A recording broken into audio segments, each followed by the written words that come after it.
Hello, interwebs, and welcome to Closeup. I'm your co-host, Joe. And I'm Ryan. Today we're here to review George Miller's new epic wasteland adventure, Furiosa, a Mad Max saga. Not starring Mad Max in the least.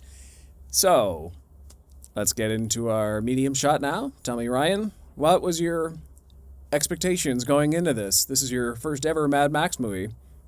Even though it's not really a Mad Max movie. Once again, just want to make that clear. And full spoilers ahead for the movie. Doing the housekeeping. Well, I expected great action from the clips I've seen from Fury Road. And I also expected like a weird, or not a weird, but like a different editing style than from most action-packed movies. And then after that, didn't really expect much. I was just like, I'm gonna go and see a good action movie. That's really it. Yeah, my expectations were definitely pretty high because Fury Road is personally one of the best action movies I've ever seen. Perhaps one of the best action movies ever made. So, what was George Miller's follow-up gonna be? Starring, it's a prequel with Furiosa? Okay, yeah, she was pretty good in Fury Road. Oh, and it's not Charlize Theron? Oh, okay. Well, the trailers look, okay, it looks like there's a lot more CGI than in Fury Road. Fury Road was pretty lauded for its heavy use of practical effects. And okay, so the more I learned about Furiosa, the more hesitant I was going in, but that did impact my view of the movie somewhat, but let's get into our close-up now and start reviewing this thing in earnest. So, thoughts, initial? I guess first initial thought is that it's good, but I feel like this doesn't really live up to the hype of a Mad Max movie, which is weird to say coming from me. Like, for someone who hasn't seen a Mad Max movie, outside of this. But overall, I enjoyed watching it. I felt like the action was well done. The cinematography was really good. Colors looked pretty. I have some pacing and plot issues, but other than that, I enjoyed it. I'm going to get this out of the way. In terms of hype for a Mad Max movie, I put this one personally middle tier out of the 5 Mad Max movies. I think Fury Road's the best. Well, okay, I love Fury Road and I love The Road Warrior. Those are peak Mad Max 2 and Mad Max 4. Then Beyond Thunderdome's the worst, personally. That's just, the first half of that movie is great, and then it just sort of devolves and loses its way with he discovers a band of lost children, and it gets weird. He gets so far away from Thunderdome. This one is somewhere in the middle, along with Mad Max 1, in terms of franchise quality.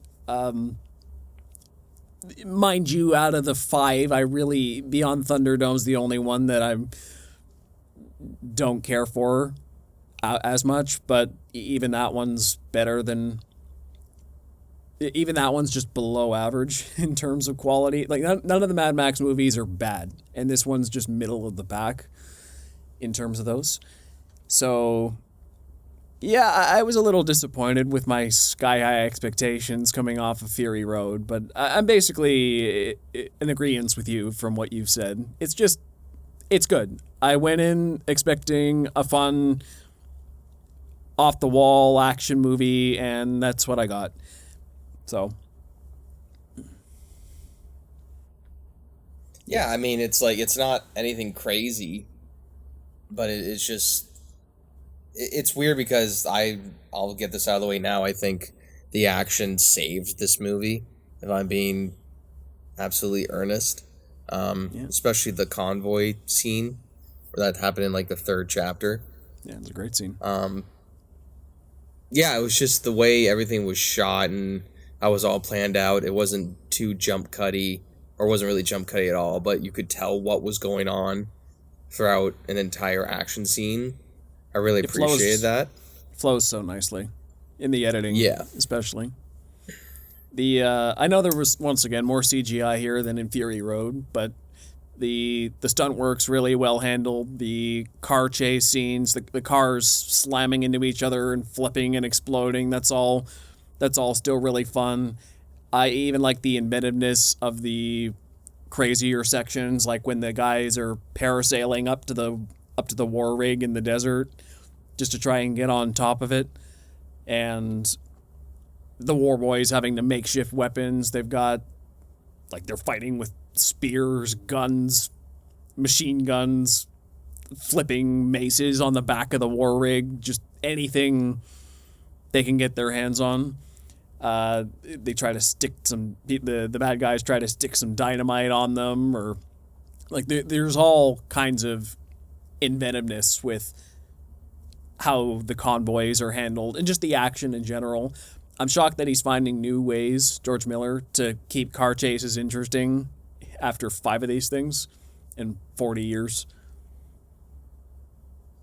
Yeah, I mean, I really appreciate George Miller's not attention to detail, but actually showing the entire stunt go through. Like when you see someone do a stunt fall in this movie, you actually see the full thing. It's not like 3 separate cuts where it could have been, 3 crazy, or just 3 different takes, or it could be 1 take, you never know. But here you actually see like most of the stunt falls and all that. Yeah. So I really appreciate that. Well, I think the thing about the action in this movie and in most of the Mad Max movies in general is that some people might look at the story and say, oh, well, it feels maybe a little lacking because I didn't really understand who the characters were and what they stood for and their worldviews and all that. But George Miller builds character through action mostly. They're at their best and at their worst in the middle of these really intense action scenes. These are the moments that show their resourcefulness, their brutality, their potential mercy. Just this is where the characters really come alive, is in the action scenes. That tells us more about them than the dialogue in this movie does. And that's George Miller's strength as a director. Once again, I think I could have gone for a bit more dialogue and traditional talking scenes, but that's a me hang up. I'm not as big on visual storytelling because it takes a little bit more to sink in for me. But that's hardly a criticism of spell it out for me. I need you to tell me what's happening instead of show me. I guess that feels counterintuitive, but I do understand it more, obviously, when it's spelled out. So I respect the visual storytelling in this movie. So, and that's mostly through the action. Mm-hmm. Yeah. I kind of appreciate the visual storytelling because I feel like a lot of dialogue-heavy movies that have action in it, sometimes the lines that they say are like really cheesy or just insane. Not to say that it's weird because like I know this movie is not set in any realism whatsoever, but some of the dialogue that I heard them say, and it was in the trailer, like I don't know why, but like Dementis is like one of his like final lines, like do you have but can you make it epic or something? I was like, that doesn't fit for some reason. Like, so some of the dialogue choices in this it didn't fully sit right with me, but the visual stuff made up for it. Yeah. Well, the dialogue in Mad Max has always been pretty melodramatic and heightened, and just all the sane people died during the resource wars and the apocalypse. It's just these are the survivors, the ones who are willing to do whatever it takes. They're not in their right mind, most of them. They speak in grandiose fashion. They're not normal people. That's part of the charm of the world if you can get into it, but all of them are basically like that. Max is probably the most normal character in any of these movies, and even then he's teetering on the, like, that's kind of his whole point, is Max was just a regular cop who, after tragedy strikes, he's just teetering on the balance in this crazy world. These are the kind of people he runs up against everywhere. All right. Interesting. Yeah. So the special effects in this movie were really well done on the whole. I think the CGI was a bit noticeable in some scenes and definitely required some suspension of disbelief to make work, more than I've had in many other Mad Max movies. But whatever. Like I said, action's fun. Yeah, Still a I good could time definitely on the whole, notice. so. I could definitely notice the CGI because I did see this in IMAX, and it was weird. It was like where I noticed it the most was with some of the people's movements. It was just like really floaty and in the distance or whatever, or in some fights, not all of them, but just in the ones where it's like a real quick. I don't even know how else to describe it, but if you just look out for it, you can see, oh, that guy's floating for a second there. Like, physics wasn't taken into account. And that could just been like a budget thing or a time thing, but overall, the effects were done pretty well. I know not to the level of Fury Road, but overall I enjoyed the effects of this movie more than I can say for some of the bigger budget movies that I've seen recently. So I also pretty think damn good. The big thing that I think helps set the action apart is its sound design. The explosions, the guns, the car engines, especially the cars, everything sounds loud and imposing and dangerous and just locks you into this world. It's, I mean, I'm not a big car guy myself, but it pumps me up listening to the engines purr and roar, and it's just cool. Just the the sound design was really well done.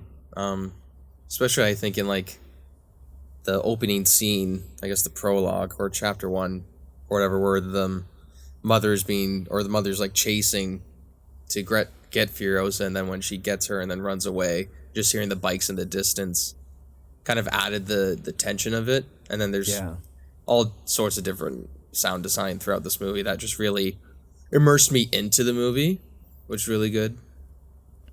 I also love the camera work as well. It's very dynamic with its long tracking shots, and I mean, I know this is in conjunction with the editing too, but it's wide.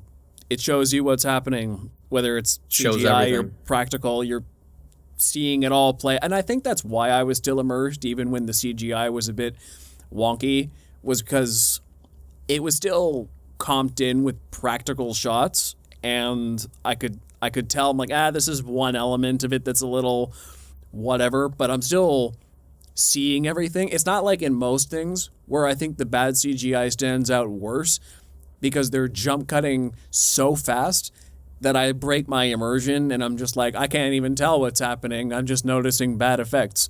This, I'm still locked into the story and my eye sort of wanders. Oh, that's okay. Sure. But I know what's happening. My brain is still focused more on the action than on the shortcomings of anything going on, because most of it in the scenes are good. Most of what's happening is technically very, very well handled. And is everything in the frame perfect? No, but the cinematography, the sound effects, the special effects, the camera work, the choreography, the stunt work, it's masterfully done. That's the biggest selling factor of this movie. That's why we talk about the action so much. It's just can't go wrong with it. Yeah, this is definitely the biggest selling point for this movie. Is if you want to see a kick-ass, awesome action movie, this is the one to go see right now. Just for, like all the technical stuff, the cinematography, the sound design, the camera punching in, everything, just how everything moves so fluidly and beautifully, and it doesn't distract you whatsoever. It's very, very well done.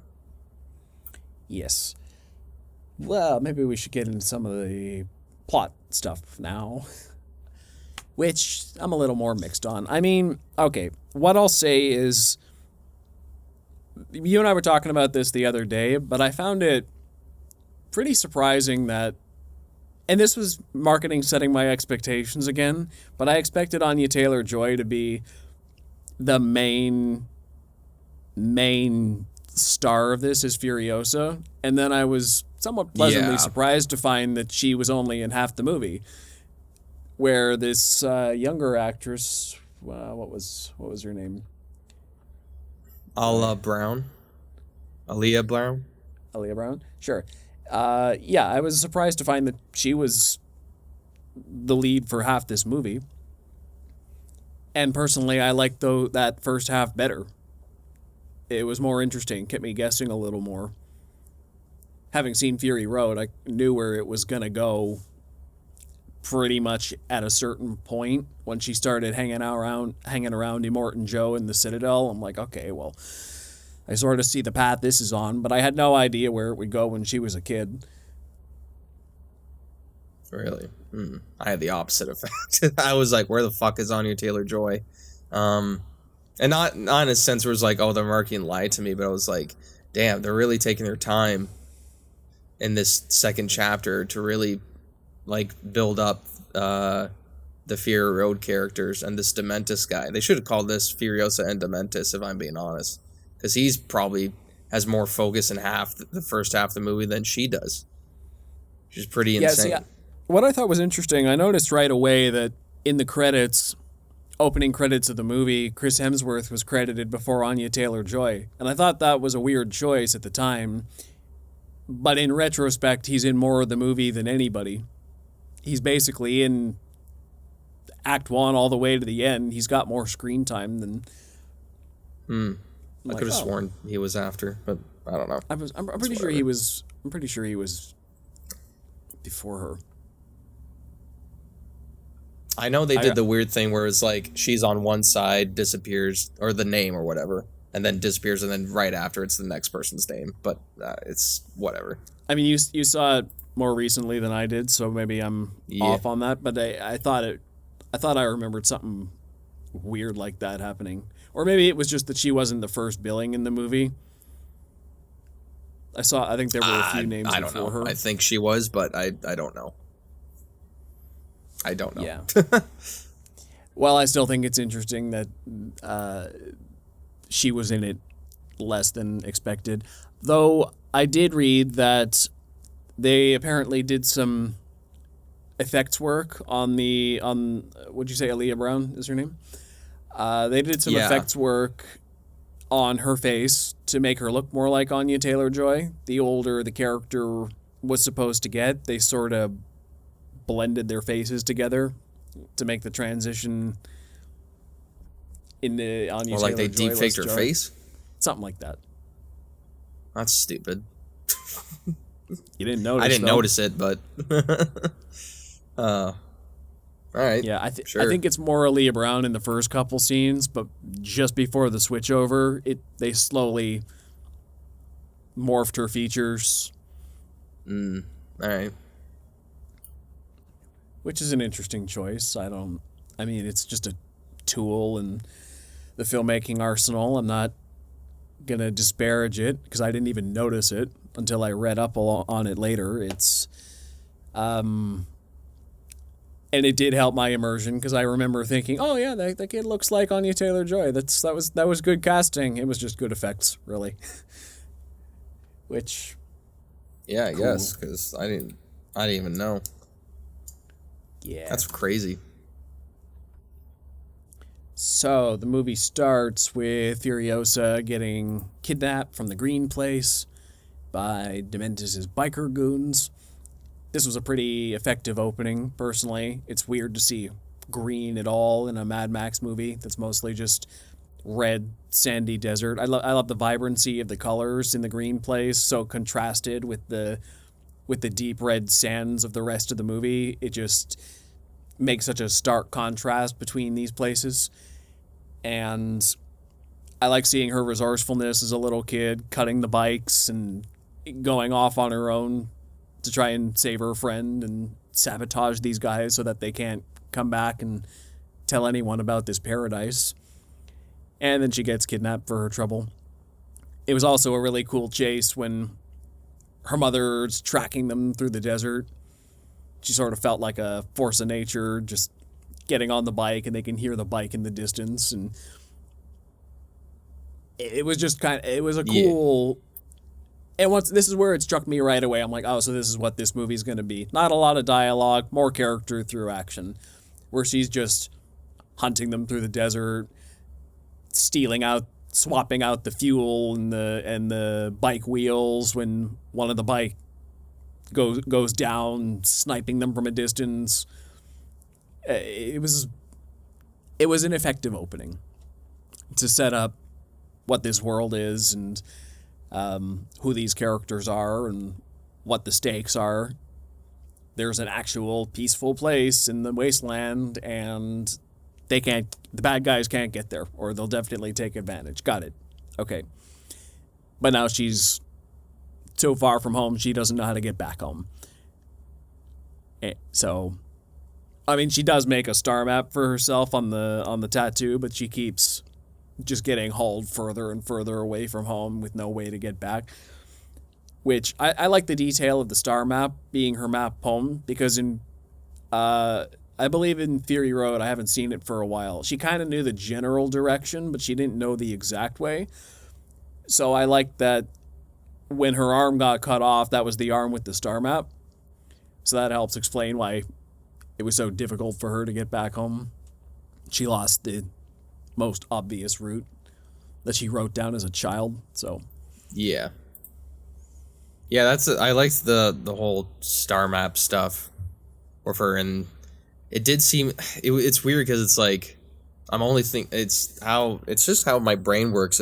And how, like, the negatives of a film outweigh some of the pros a lot of the time. Just my critical brain taking over. And it was just, like, I felt really in Chapter 2 that they just forgot the movie was about Furiosa for a bit. I don't know what it was. Like, they were setting up... It was like they were setting up the Citadel, Gastown. Yeah. Bullet Farm. I guess for people who hadn't seen Fury Road, or just be like, hey, we're going back to these places. And, well, okay, yes, like, and no. Fury Road started at the Citadel. The Citadel was a big part of that. Immortan Joe and the War Boys, they were the bad guys of Fury Road. But this is the first time in any Mad Max movie where we actually get to see Gastown and Bullet Farm and understand the politics of these places during peacetime. And I think that was the big deal. As somebody who's watched all these movies, we only get snippets of this wasteland lore throughout them. This is the first time you actually get to see the wasteland politics between the leaders of the Citadel and Gastown and Bullet Farm, the three major fortresses hoarding the three biggest resources, bullets, water, and fuel, and how they have a tenuous alliance at best, trade with each other on these caravans, screw each other over, and how Dementis inserting himself into this situation lights a match on this fragile peace in an already crazy wasteland. So that was a huge... Like, so I understand your criticism there as somebody who is just coming in, but as somebody who is invested in this world, all that lore felt like, wow, this is the first time I'm seeing this. And I already kind of know who Furiosa is, so this is cooler to me than seeing what Furiosa is going to be doing locked in a cage as a child. So... Yeah, that's fair. It's a perspective thing. I didn't know if that was something that was already set up or not. But no, not really. Yeah. But yeah, it was like, I liked how much, I think I read somewhere, Furiosa in total only has like 30 lines. And I think that's pretty cool. I think that's a sick part of her character. Woman of action. And I think when finally Anya Taylor-Joy comes in, she's just a badass throughout the entire movie. Yeah, I think she did a great job. Especially on that convoy scene, the first one. when she's hiding under the war rig for a bit and then makes her way up to help fight with Victoria and Jack. Mm-hmm. It's just that whole scene saved this movie for me. I'm just gonna say it. Like I wasn't checking my phone, but I was like, I could check my phone right now and not miss anything for those first 2 chapters. That's where I was feeling. And then finally we got into like some, not to say that the first 2 chapters were bad, but it was just like a lot of setup, but not for the character that it came to see. It's interesting, but not necessarily super engaging. Yeah, like they focus so much on Dementis' character, which I don't hate because he is a pretty awesome character, and Chris Hemsworth plays him pretty well. Chris Hemsworth, although I don't know how I don't know how he drives that bike chariot. It just doesn't make sense to me. It's a cool thing where he's got like 3 bikes tied up and it looks like a chariot. Yeah. Like, how does he physically drive it? But it doesn't matter. I'm letting my realism go out the window there because it just looks cool. Chris Hemsworth's having the time of his life in this movie. He's my favorite thing about Furiosa by a mile. I know he's supposed to be the villain, but I found myself caring about him more than her, just because, like, I related to her when she was a kid. Oh, this is sad, a kid getting kidnapped, and she's trying to get back home. And then I never really learned much more about her. Like, Anya Taylor-Joy was great. Aaliyah Brown was great. The performances were solid. But Chris Hemsworth is magnetic. He's the most scene-stealing actor of the movie. Every time he's on, he's fun. He's charismatic. I kind of get his worldview. He's got a pretty clear goal, too. He's just trying to get as much power as he possibly can. He's crafty. Like that scene when he tricks the residents of Gastown into letting them in because he starts shooting his own guys up so that they're like, oh man, the caravan's under attack. And then like, whoop, I just got into Gastown and now I'm going to take it all over. And then he destroys Bullet Farm too, threatens to take on the Citadel. He's just very ambitious, and I love that he's the costume design. He's got the teddy bear strapped to him at all times. Yeah. The costume design in this movie was so fun too. Mm-hmm. I love how his costume changes throughout the movie. Like he's all white at the beginning of the story, and then that flare goes off near him, and then he's red for most of it, and then by the end he's got like his cape turns black, goes from white to red to black. I like at the end how he starts calling character himself, progression of him. He starts calling himself the Dark Dementis. Yeah, at the it's pretty funny. Yeah. It's a nice, like, visual cue as well to sort of show how Dementis, like, views himself, and then also where his mindset is in the story. Definitely. At the start, he's in white. He's nearly like this wasteland messiah. He's kind of chill. He's got a good following.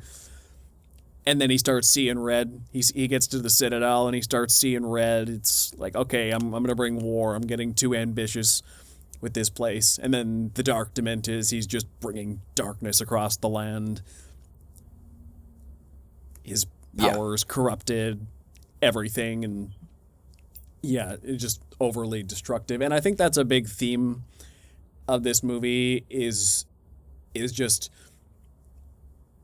the world is a fragile place, and over-ambitious people can just make that worse.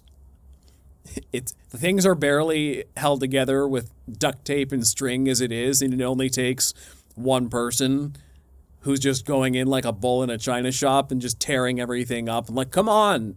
Like, we've only got 3 big fortresses for a couple resources here, man, and you're, like, coming in, destroying everything. We had a thing going. Like, yeah, we had dictatorships, but people had water, bullets, and fuel. Now you're making sure people are basically getting nothing.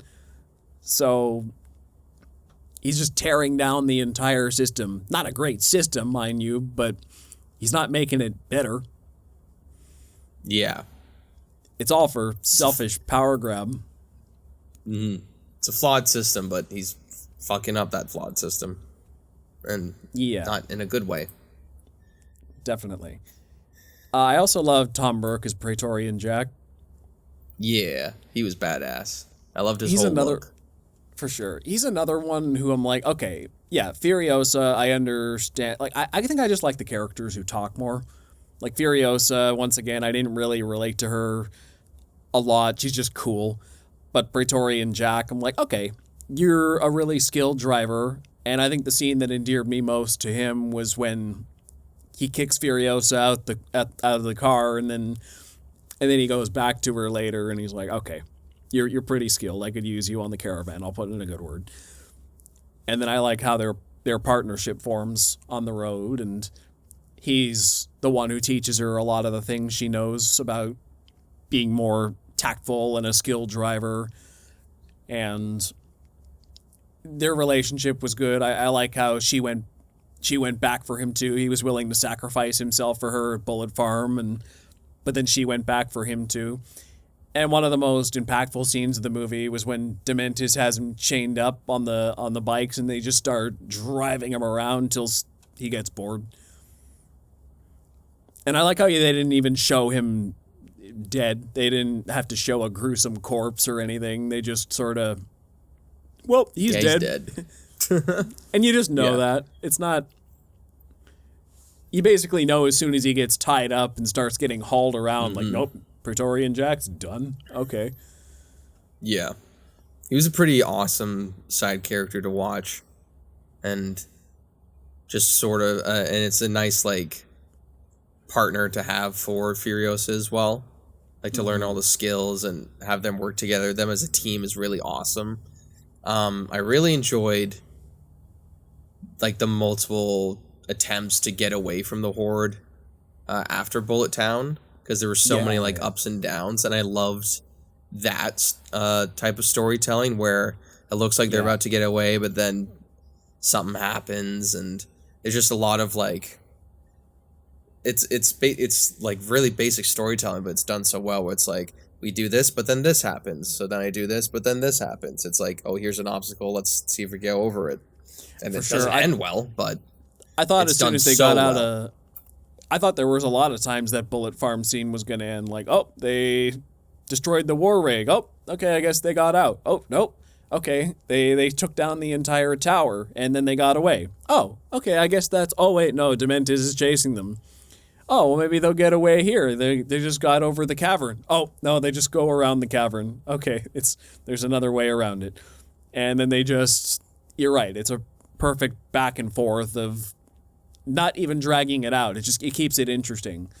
You might think off the top of your head, oh, it might be a little bit much, but the whole sequence stays engaging. Let's see what else here. Other supporting cast members I liked. I liked Immortan Joe and his sons as well. They were creepy. The one son especially, who's like the big dumb idiot. Furious. Yeah, he was super creepy. It was creepy, and I feel like I mentioned it at the beginning, but like the pacing issue that I had here was when the big dumb idiot, who I think his name is Rictus, if I'm reading the name correctly. It was Rictus and Scrotus. Yeah. Like he steals her to clearly probably assault her, and then she gets away, and then there's that time lapse of her hair and that forms a tree, which I don't know if that's referenced at all, if that's a reference to anything or not, but no, I just remember that scene ending so. and then like 10 to 15 minutes later being like, oh, so that entire scene is pointless. I was like, that literally went nowhere. That could have been entirely cut. Not to say that I wanted to see any... I don't want to see any assault whatsoever, and I hate seeing that shit now. But it's like, no, okay, I don't, we now know this guy's a creep, even though we can assume they're all creeps because their dad's a fucking psychopath who has multiple slave wives. Well, he gets taken, she runs away, and then the scene's over. Well, to me, that showed her, what do you call it? Just her craftiness, I guess. She saw that this guy was interested in her, and instead of being completely ignorant of what's going to happen to her, she's observant. She knows what this guy is like and what he'll probably do. So she takes advantage of that completely. She cuts off all her hair, makes a wig, fully expecting him to come for her at some point. And then he does, and she takes her moment. She knew that was going to happen. She was planning ahead and took an opportunity. It's just to show, even as a kid, she's still... And of course, that made a difference, because once she got away, they just assumed, okay, we have no idea what happened to this kid, but then she can't get away, so she just makes herself into one of the little war boys and just kind of hides out in the Citadel after that. I think it kind of made sense from a plot mechanic here, because these guys at the Citadel, they're super sexist. The whole plot of Fury Road, which is basically the ending of this movie, where she frees all the concubines from their cell and smuggles them onto the war rig. That's how they treat women at the Citadel. All the boys get to paint themselves white and go onto their war rigs and spray their mouths and die gloriously and go to Valhalla. The women get chained up and they're just wives for Immortan Joe. So that was really, once she got sold to these guys as a young woman, how do you get out of that? Well, she needed to be smart about it. And that's why after the fact, she was accepted back, because then she came back with Praetorian Jack, who put in a good word for her, and she proved her mettle as a war rig operator. So it's like, okay, well, she's a bit of an independent agent here. She's kind of working for all these different places, so we can't just lock her up now. So she needed to... That's just the way this society is at the Citadel, so she needed a way out of that at the time. Because she wasn't just going to live there once she got put there. No, I get that. It was just, I've seen like 5 scenes already of her being crafty. Well, yeah, okay, yeah. So like one more was like, okay, I get it. And we get this dude's a creep. Like, I get how the whole society thing works. It was just like, it was just at that point, it was like, fuck, we're only on chapter 2, and I have no idea how many chapters there are. My thing with the chapters is, I feel like is this a normal thing, or is this just Furiosa? Just Furiosa. That's stupid. The thing with the chapters I found was, every chapter I feel like was paced pretty well as chapters. They were effectively their own short films, which told their own beginning, middle, and end stories, and I think they were very good that way. But when you combine all that into a 2-hour-plus movie, the pacing felt very, very strange as an overall product. But if you were to just watch this movie on home video or streaming, you could just stop at the end of every one of these chapters, and I feel like it's less jarring. Nearly like a mini-series of like 20-minute chapters or whatever. That nearly might be a more engaging way to watch this movie than as a film. Yeah, it felt like a limited series all jumbled together. Yeah. Which is strange to say, but it's definitely what it felt like. Because there are just chapters of her life. It's not like one continuous whole plot thread. It's just basically, if you wanted to say, it's like Furiosa is just trying to get back home, but then there's all these roadblocks in the way. But it's not really about that. It's more like Furiosa's trying to get home, and here's Dementus. That's how I felt like this movie is. Especially the first half. And he doesn't disappear, but they focus more on her in like chapters 3 and 4. And then when she visits Gastown, which is, I haven't seen any other like Fury Road movie. What the fuck's going on with all these citizens like freaking the fuck out everywhere? Like I don't. It's just like, it was not that it was weird and not understandable to me. It was just like, okay, I can tell Dementus doesn't have Gastown under control because of dialogue that they told me about, and then also just the visual storytelling as well. and how they have to do like in a giant circle in Gastown just to leave. But also it's like the same in the Citadel, or like the normal ass citizens, or like these cave dweller type people, or it's very strange. I don't know. It's just very strange and jarring. Yeah. At the same Well, in time, where it's Fury like, Road, oh, I think it's gonna go one way, but then it's just like that necromancer lady, or the lady who was like in the cave and had all these different body parts. I was like trying to like tell Furiosa to stay. I was like, oh, this is gonna go somewhere. No, she leaves. So I'm like, is that a cameo? Like, everything was so confusing. And this is just a personal gripe because I haven't seen the other ones. And it's not a gripe against the movie itself. I think that's one of the most interesting things about your perspective here is I'm coming at it as a fan of the franchise, and you're coming at it as a newbie. So your opinion is very interesting because I don't know how many people do choose this as their first Mad Max movie. Even most of the people who haven't seen the old ones probably at least saw Fury Road first. So they're coming at it with at least that in mind. So it's, yeah, like it's very, I love to hear your thoughts on this. Just as someone who's like, I don't know what's going on. I'm just getting dropped into this. And was this a reference to something? Is this... Yeah.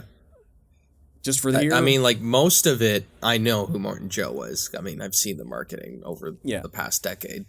And the world building itself makes sense just because of how it's explained here and then other pieces of media. And then just, I know how storytelling works in post-apocalyptic worlds. So it wasn't that confusing. I understood we were in the Outback. I liked the world building. I liked the car. Like, it was only just the really little stuff that made me confused. Whereas, like, that old woman in the cave, all the like just normal citizens who were like kind of cave dwellery, but also like insane. I don't know. I I don't know how else to explain it besides me being confused. Because it seemed like every single like extra, that's all I'll just say, every extra was just either begging for something or like in a frenzy. And I didn't fully understand that. Well, in Fury Road, basically they show how the Citadel's sort of broken down into different tiers of society. The main tiers are Immortan Joe and his sons and his concubines. They all live up at the top of the Citadel. They get all, like him and his generals, they got all the best resources and everything just for them. Then there's the war boys, the ones who are lucky enough to be pulled from the dregs of society, and they get their fancy body paint, they get to ride on the caravans, they get to defend the Citadel, they get to die for Immortan Joe and go to Valhalla. It's a religious rite of passage. They're like these zealots who follow Immortan Joe. And then there's basically everyone else who lives at the Citadel, who basically are just, as far as I can tell, just what we see here. They're just kind of crazy and in a frenzy, and they're just hoping to God Immortan Joe's going to give them their next splash of water from the Citadel, because he's got this waterfall thing that he activates. They're all just kind of waiting for their portions of water, hoping that they can survive. And that's just how most people around this wasteland are. They're crazy unless they're part of a community, which I think is a recurring thing in Mad Max. The more isolated these people are, or further away from resources, the crazier things get. The ones who have more resources are a bit more in their right mind. Okay. Got it. They just I could have assumed that, but I was just also like, again, this is just coming from a new person where it's like, why are we cutting to these people if you're not going to explain it? But again, it's like the fifth film in the franchise, so they really need to explain it. And no, the answer is no. Of course they don't. Well, yeah. See, this is what I'm getting listening to you here is this movie is strange because it relies a lot on things we've seen in past Mad Max films to understand it. but also at the same time, I feel like it's nearly trying to explain things for people like you who haven't seen anything. But it's ending up in this weird middle ground of, okay, well, you need more context than you gave us, but also everyone who's seen other stuff already knows exactly what this is, so why is it in here? So it tried to hit this middle ground, and I guess sort of succeeded, because it gave me as a fan more context for things that I'm like, oh, well, I didn't need to know that, but cool. Now I understand how things work a little better. And for you, it was more, okay, kind of cool, I guess, but I'm confused and I don't really know why this is in here. So, strange choices.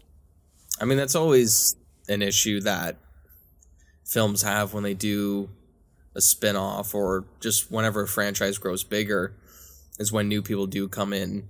You always have to play that game of, all right, how much do we explain? How much do we, don't explain? How much do we need to explain? Mm-hmm. And this is the first time in a while I think I've gone into a franchise new and gone with the latest project. Yeah. Like, I can't think of one where, like, I did the homework first. I always do. I didn't do the homework first, but... mostly to my detriment. Yeah. So, from what I can gather as someone who is just come in fresh-faced, I think everything was explained pretty well. I don't think anything was... There wasn't any forced explanation. Everything felt natural.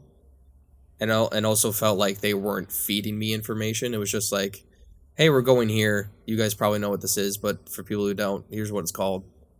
And I have this one memory of watching it in the theater of it's in the like the final chase scene when they're coming out of Bullet Town. Or no, when Furiosa's killing off all the people that of like the Dementis' hordes. Yeah. It's like that biker gang with like the spiky armor and they killed the guy with the one eye who's literally got like an eye missing. And I could tell, I knew that was like a cameo group because of the guy 5 rows to my left was like really giddy about it. It was like, oh shit. Like he was really happy to see them. Or like I don't remember who they are personally, but I don't know. Maybe they were... I know they're in Fury Road because in the compilation of the end credits of that movie, there's clips of them in Fury Road. So that's where I assumed they were from. I haven't seen Fury Road in like 8-9 years, so it's... I need a refresher on that, but... Yeah. So... Yeah, this movie is... Yeah, it's a bit of a mixed bag. It's the action and world building are really well done. The acting's great. The production design, costumes are great. Color grading, editing, camera work, score's pretty good too. Like I think everything behind the camera is masterfully done. It's technically is a very good movie. Most of the problems with this movie are just the characterizations and plot and dialogue. That's really and pacing as well. Pacing, plot, and dialogue. But everything else is incredible. So overall, I say the movie's worth a watch, at least. Especially if you're looking for a good high-octane action movie. I think people should not wait until this is out of the theaters, because seeing this in the theater on a big screen is really awesome, because then you get to see all the action in like the best quality ever. And what are you watching instead? Be honest. Yeah, what are you watching instead? If, or whatever that fucking Imaginary Friends movie is. Yeah. I've heard decent things about it. I'm just joking around. Deadpool and Wolverine isn't out for another month. Go see this one. I know, we have to wait so long. And they keep feeding us, like, not trailers, but, like, it's weird. We're back into that realm of Good marketing. superhero advertisement like marketing.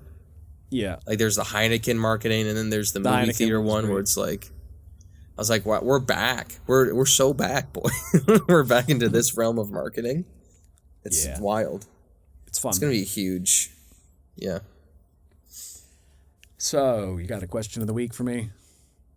Yeah.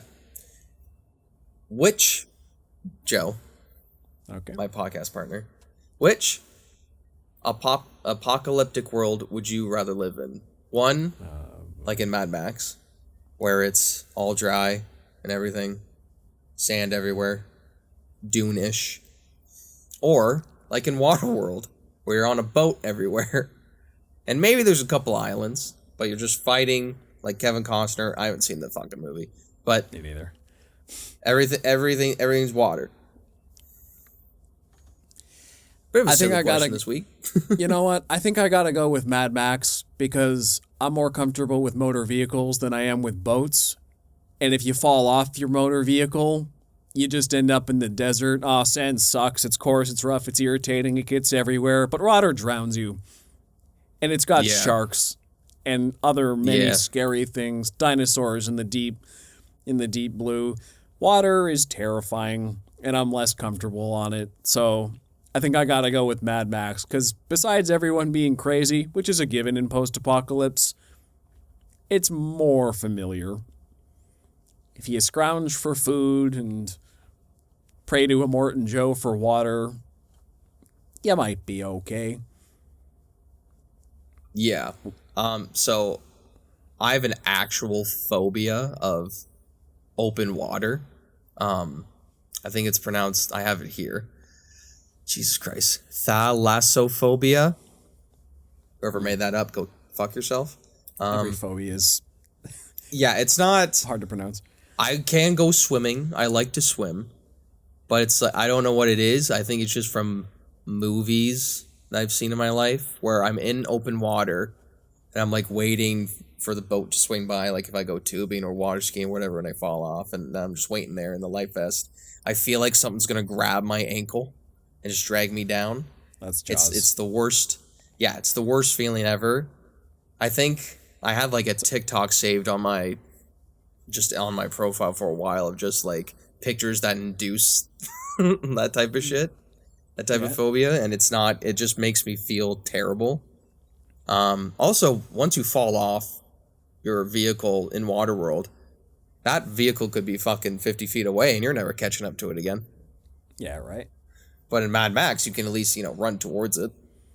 And Mad Max isn't Dune. You don't have sandworms picking you up from the ground. The desert's scary, but it's survivable. Waterworld is just water everywhere and not a drop to drink. It's all salt water. You can't drink it. Yeah. It would suck. Now, would you rather be in Dune World, or Waterworld? Probably Dune. Because unless I'm House Atreides. Yeah. Yeah. Yeah. They had a rough go of it. Little bit, Unless you're Paul. He had a pretty rough go of it too. For like but now he's manipulated the Fremen into becoming Messiah. So just lie to a bunch of natives, Joe, and you're good. Lisan al-Gaib. Also, if I'm going to die by the sandworm, at least I get to do that really weird walk. At least I have some fun before I go out, If you do that in Mad Max, you just look stupid. You look like an idiot. Yeah. Dementis will come and be like, what the fuck are you doing, mate? And just shoot you, probably. Or no, he won't shoot you, he'll just send his horde to beat you to death. Yeah. See, I've also got to give Mad Max World more credit, though, because it was basically the first post-apocalyptic world. There were dystopias before Mad Max, but just the idea of, like, crazy people in road leathers out in the desert is the de facto thing we think of post-apocalypse. Mad Max basically started that. I don't think anything else really did that before these movies. They define what we think of as a post-apocalypse. Scarce resources and crazy people. And yeah, it's a good time. Well, I think that does it for this episode of Close Up. Where can we find ya? You can find me at Ryan Walker Official on YouTube, TikTok, and on Instagram. And you can find me on Instagram, TikTok, and Facebook at ThoughtPlane Media. Also, check out the Close Up with Ryan and Joe Facebook page for latest updates on the show.